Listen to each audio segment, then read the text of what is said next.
मित्र माझे भाऊ सरनाईक आणि एकनाथ शिंदे मोठे आहेत, परंतु माझी छोट्या भावाची त्यांना विनंती आहे की आणाभाका करतात, मोठ्या मोठे शायनिंग मारतात, इकडे डेपोला भेटी देतात, पत्रकारांना घेऊन जातात. आपलं घर बघा, इथे घागर गळती आहे.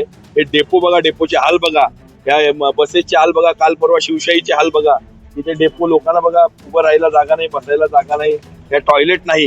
हे रस्ते बघा, हे खड्डे पडलेले आहेत. 6,500 कोटी निधी आणा किंवा आणखीन काय. आता निधीचा जर अपहार होत असेल, गैरवापर होत असेल, त्यांच्याच कार्यकर्त्यांकडून, त्यांच्याच ठेकेदाराकडून, एकही मराठी ठेकेदार नाही. गुजराती मारवाड्यांना हे डेपो विकायला काढलेले आहेत.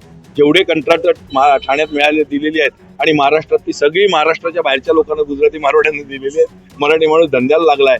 असंख्य बहुसंख्य महाराष्ट्रातला माणूस हा एसटीने प्रवास करतो. तुम्हाला एवढं सोन्यासारखं हे दालन उघडं मिळालंय.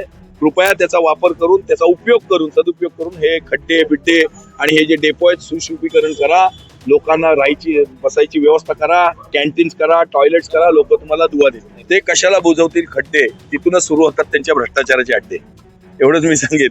ते खड्डे जे पडलेत ते त्यांनी केलेल्या कामांवरती खड्डे पडलेत. म्हणजे त्यांची क्वालिटी बघा तुम्ही.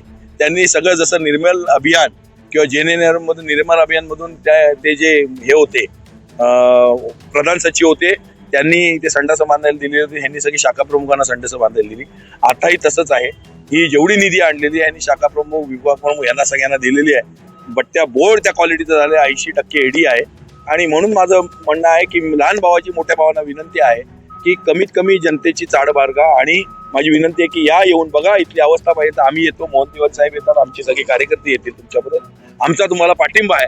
तुम्ही ठाणं सुधारवा आधी, मग महाराष्ट्र आणि मुंबई सुधारवायच्या गोष्टी करा.